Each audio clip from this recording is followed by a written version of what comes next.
ನನ್ನ ಹೆಸರು ಪುಷ್ಪ ಅಂತ. ನಾನು ಯೋಗ ಟೀಚರು. ನನಗೆ ವೀಣಾ ಅರಸು ಕೊಲೀಗು. ಅವರು ಯೋಗ ಟೀಚರು, ನಾವು ಯೋಗ ಟೀಚರು. ಸೊ ಅಲ್ಲಿಂದ ನಾವು ಕನೆಕ್ಷನ್ ಆಯಿತು.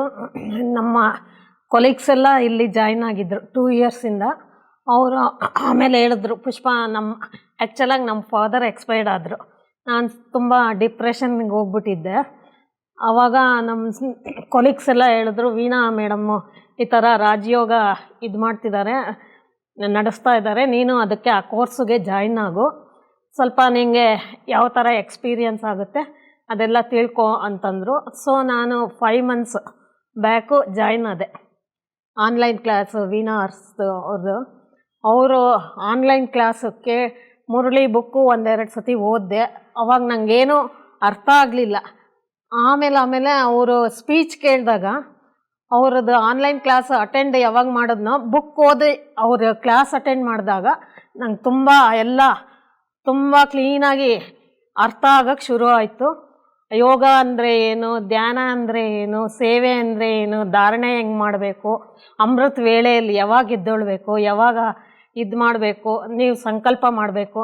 ನಾವು ಫಸ್ಟು ಎದ್ದು ಅಮೃತ ವೇಳೆಯಲ್ಲಿ 2 ಗಂಟೆ, ನಾವು ಮುಂಚೆಯಿಂದನೂ 4 ಗಂಟೆ ಎದ್ದೇಳೋ ಪ್ರಾಕ್ಟೀಸ್ ಇತ್ತು. ಇವಾಗ ವೀಣಾ ಅಕ್ಕ ಹೇಳಿದ್ಮೇಲೆ 2 ಗಂಟೆ 2:30ಗೆ ಎದ್ದುಬಿಡ್ತೀನಿ. ಎದ್ದುಬಿಟ್ಟು ಮುರಳಿ ಬುಕ್ ಓದಿ ಅದನ್ನು ಏನು ನನ್ನ ತಲೆಗೆ ಹೋಗುತ್ತೋ ಬಿಡುತ್ತೋ ಗೊತ್ತಿಲ್ಲ, ಫುಲ್ಲು ಓದ್ಬಿಡ್ತೀನಿ. ಬುಕ್ ಓದ್ಬಿಟ್ಟು ಆಮೇಲೆ ನನ್ನ ರೊಟೀನು, ನಾನು 5:30ಗೆ ಯೋಗ ಕ್ಲಾಸಸ್ ತೊಗೊಳಕ್ಕೆ ಹೋಗ್ತೀನಿ ಬೆಳಗಿನ ಜಾವ. ಸೊ ಎಲ್ಲ ಅರ್ಥ ಮಾಡಿಕೊಂಡು ಇವಾಗ ನನಗೆ ರಾಜಯೋಗ ಅಂದರೆ ಏನು, ಜ್ಞಾನ ಅಂದರೆ ಏನು, ಶಕ್ತಿ ಅಂದರೆ ಏನು, ಆ 7 ಗುಣಗಳು, 7 ಬಣ್ಣಗಳು, ಮತ್ತು ಎಲ್ಲ ಇದು ವೈಬ್ರೇಷನ್ನು, ರೇಸ್ಗಳು ಯಾವ ಥರ ಕಳಿಸ್ಬೇಕು, ಕಾಯಿಲೆ ಇದ್ದವ್ರಿಗೆ ಯಾವ ಥರ ಸೇವೆ ಮಾಡಬೇಕು, ಅದೆಲ್ಲ ನನಗೆ ಈಗ ಸ್ವಲ್ಪ ಎಲ್ಲ ಕಲ್ತಿದ್ದೀನಿ.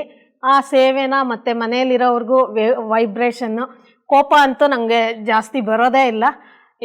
ಯಾರು ನಮ್ಮ ಸ್ಟೂಡೆಂಟ್ಸ್ಗೂ ನಾನು ಹೇಳೋದಷ್ಟೇ, ನಗ್ನಗ್ತಾ ಬರಬೇಕು, ನಗ್ನಗ್ತಾ ಕ್ಲಾಸಲ್ಲಿ 1 ಅವರ್ ಯಾವ ಥರ ಎಂಟ್ರಿ ಆಗ್ತಾರೋ ಆ ಥರನೇ ನಗ್ನಗ್ತಾ ಹೊರಗಡೆ ಹೋಗಿ, ಕೋಪ ಈ ಕಿವಿನಲ್ಲಿ ಕೇಳ್ಬಿಡಿ, ಏನು ಕೆಟ್ಟದ್ದು ಕೇಳಿದ್ರು ಇಲ್ಲೇ ಬಿಟ್ಬಿಟ್ಟು ಹೋಗ್ಬಿಡಿ ಅಂತಲೂ ಹೇಳ್ತೀನಿ. ನಾನು ಜಾಸ್ತಿ ಯಾವುದು ಮೈಂಡಿಗೆ ತೊಗೋಬಾರ್ದು. ಮೈಂಡಿಗೆ ತೊಗೊಂಡಷ್ಟು ನಾವೇ ಸಿಕ್ನೆಸ್ ಆಗಿಬಿಡ್ತೀವಿ. ಸೊ ನಮ್ಮ ಮೈಂಡೆಲ್ಲ ಇದಾಗುತ್ತೆ. ಎಷ್ಟು ನಗ್ತೀವೋ ಅಷ್ಟು ಹ್ಯಾಪಿಯಾಗಿರ್ತೀವಿ. ಯಾವ ಇದೂ ಬೇಡ. ರಾಜಯೋಗಕ್ಕೆ ಬಂದಮೇಲೆ ನಾನಂತೂ ತುಂಬಾ ಚೆನ್ನಾಗಿದ್ದೀನಿ. ಏನು ನನಗೆ ನಿದ್ದೆ ತುಂಬ ಕಡಿಮೆ, ಬಟ್ ದೇವ್ರ ಪೂಜೆ ಮಾಡ್ತಿದ್ದಾಗ ಮಾತ್ರ ಚೆನ್ನಾಗಿ ನಿದ್ದೆ, ಅಲ್ಲೇ ಕಣ್ಮುಚ್ಚಿ ಚೆನ್ನಾಗಿ ನಿದ್ದೆ ಹೊಡಿತೀನಿ.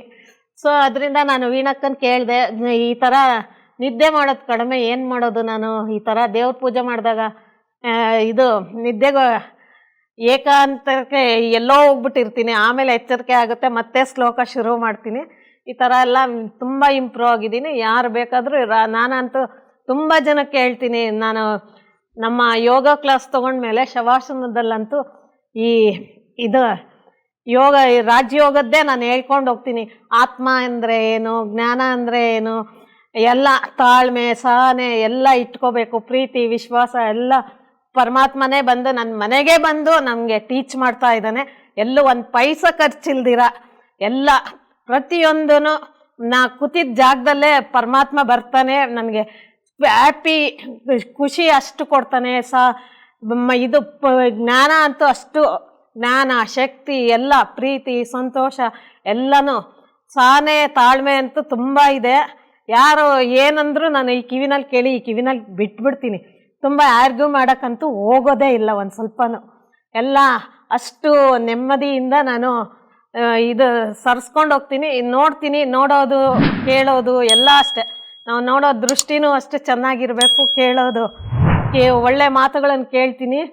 ಕೆಟ್ಟದ್ದು ಯಾವುದಾದ್ರೂ ಕೇಳಿಸಿದ್ರು ಅದನ್ನು ಅಲ್ಲಿಗೆ ಬಿಟ್ಬಿಡ್ತೀನಿ, ಯಾವುದು ತಗೊಳ್ಳೋದಿಲ್ಲ ಮೈಂಡ್ಗೆ. ಮಾಡೋ ಕೆಲಸನೂ ಅಷ್ಟೇ, ಎಲ್ಲಿ ಏನು ಮಾಡಬೇಕೋ ಅದನ್ನು ಮಾಡಿಕೊಂಡು ತುಂಬ ಇಂಪ್ರೂವ್ ಆಗಿದ್ದೀನಿ ರಾಜಯೋಗಕ್ಕೆ ಬಂದು. ಇಷ್ಟು ಅಂತೂ ನಾನು ತುಂಬ ಥ್ಯಾಂಕ್ಸ್ ಹೇಳ್ತೀನಿ ವೀಣಕ್ಕನಿಗೆ. ನಮಸ್ಕಾರ.